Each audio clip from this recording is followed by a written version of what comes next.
रमजान मुबारक के महीने में सियासी सरगर्मी करना और इतने ज्यादा लोगों को इकट्ठा करना और फिर उन लोगों का वाइब्रेंट होना, ये बहुत बड़ी है। अंदाजे से बात करूं तो 80% के करीब लोग इमरान खान के ही वोटर हैं। अस्सलाम वालेकुम नाज़रीन, मैं हूं आपका मेजबान ज़ीशान अफजल थामा और एक बार फिर आप सबको खुशामदीद कहता हूं सिटीजन न्यूज के प्रोग्राम शतरंज में। पाकिस्तान की सियासी सूरत हाल और इमरान खान के कामयाब जलसे। जब भी कोई सियासी जमात हुकूमत से बाहर आती है तो उसके लिए सबसे मुश्किल काम होता है लोगों में जाना, जाके जलसा जुलूस करना, अपना नैरेटिव बेचना। ये चीजें सिर्फ इन हालात में सिर्फ दो ही सूरतों में मुमकिन है कि या तो आप बहुत ही क्रिज्मेटिक लीडर हो और आपका एक बहुत बड़ा फैन क्लब हो। इमरान खान साहब ने जब जलसा पेशावर में किया तो मैंने उस पर कोई प्रोग्राम नहीं किया, वीलॉग नहीं किया, क्योंकि मैं समझता हूं कि वहां पर उनकी एक अपनी सूबाई हुकूमत है, एक पूरी इंतजामिया है जिसको इस्तेमाल करके एक बेहतर जलसा भी किया जा सकता है। फिर उसके बाद पूरे पाकिस्तान में उससे पहले काफी ज्यादा रैलियां निकली और इनके ओहदेदारान ने हर शहर में इमरान खान के हक में रैलियां निकाली जो कि बड़ी इंप्रेसिव थी। फिर उसके बाद कल रात कराची का जलसा हुआ जिसको मैंने बड़ा उसका बगौर मुतालिया किया और उसका तज्जिया किया। आमतौर पर जब भी कोई जलसा होता है तो सोशल मीडिया पर एक जंग और बहस छिड़ जाती है कि जनाब एक साइड कहती है कि जलसा बहुत बड़ा था, जबकि दूसरी साइड कहती है कि नहीं भाई जलसा बहुत छोटा था। ये मेरे ख्याल से फरोई बातें हैं। मीडिया पर्सन होने के नाते मैं ये कह सकता हूं कि मैं बड़े अच्छे तरीके से जानता हूं कि जलसे को बड़ा और छोटा कैमरे के साथ कैसे दिखाया जाता है, लेकिन यह भी एक फरोई बात है। सबसे खास बात यह देखनी पड़ती है कि जलसे में आया कौन, क्या वहां पर लेडीज आई, क्या वहां पर बच्चे आए, बूढ़े आए, और सबसे इंपॉर्टेंट बात जो इमरान खान साहब की 2013 से लेकर अब तक सबसे बड़ी स्ट्रेंथ है जिसको वो बार बार नॉमिनेट करते हैं, वो है यूथ। क्या वहां पर नौजवान लड़के लड़कियां आए?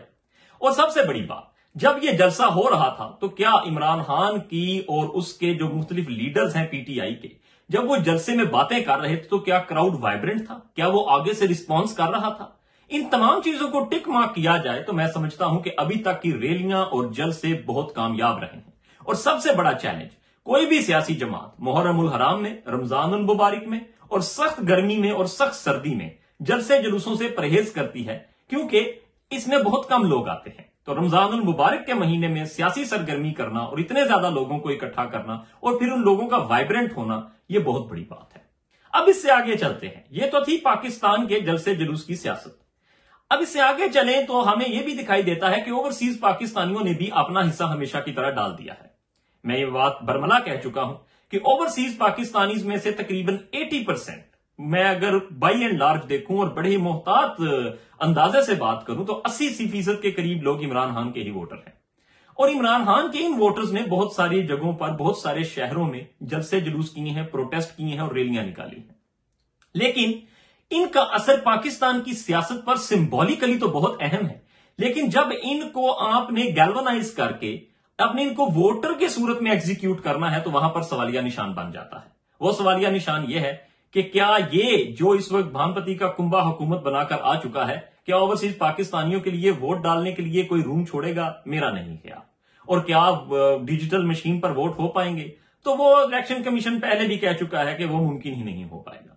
हाँ, ये हो सकता है कि इमरान खान साहब ने अभी फंड रेजिंग के लिए दोबारा से कॉल दी है और इसमें सबसे इंपॉर्टेंट रोल ओवरसीज पाकिस्तानी अदा करेंगे और उन्हीं के फंड से अब ये जमात अपने अगले लाहे अमल को तय करेगी। उसके बाद अगर हम बात करें तो भाई इमरान कल जो पंजाब असेंबली में हुआ है वो बहुत अजीब था। उसकी सबसे बड़ी अजीब बात यह थी कि हुकूमत जो नई हुकूमत बनी है उनको अच्छे तरीके से पता था कि वहां पर केओस होगा और इस केओस की सूरत में जिस तरह कल पंजाब असेंबली में हुकूमत बनी है, मेरा नहीं ख्याल कि यह काम कर पाएगी।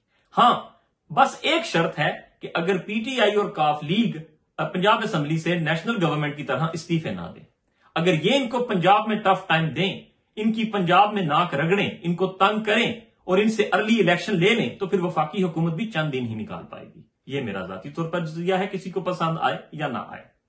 फिर उसके बाद मैं हमजा शहबाज शरीफ साहब से उम्मीद करता हूं कि अपने वालिद साहब की तरह सारे पंजाब के पैसे लाहौर पर खर्च नहीं होंगे, बल्कि पंजाब पूरे पर ही खर्च होंगे क्योंकि पूरा पंजाब टैक्स देता है। और उसके बाद मैं मियां मोहम्मद नवाज शरीफ साहब को मुबारक देना चाहूंगा कि वोट को इज्जत मिल गई है और जमहूरियत इस मुल्क में वापस आ गई है, क्योंकि आपके खानदान में से एक शख्स वजीर आजम और एक वजीर आला पंजाब बन चुका है। अब कोशिश करें कि बाकी इदारों में भी आपकी फैमिली के बंदे ही बैठे और अगर कम पड़ जाएं तो आप लोगों को गोद ले लीजिए। फ्रेश इलेक्शन के लिए पीटीआई ने जो इस वक्त एक हिकमत अमली अपनाई है जलसे जुलूस की, पेशावर का जलसा हो गया, कराची का जलसा हो गया, अब लाहौर का जलसा होगा, इसके बाद क्या इसके बाद हम सिविल नाफरमानी की तरफ जा रहे हैं?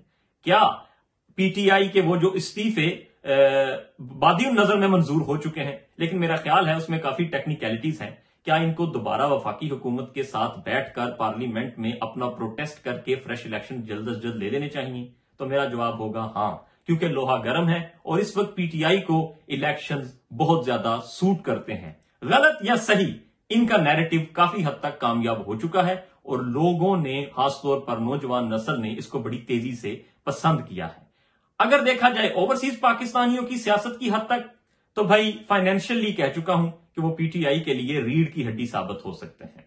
आप अपने अजीजों रिश्तेदारों का बहुत ज्यादा ख्याल रखिएगा। प्रोग्राम को लाइक कीजिएगा, शेयर कीजिएगा और सब्सक्राइब कीजिएगा। पाकिस्तान पाइंदाबाद, पाकिस्तान का आइन जिंदाबाद।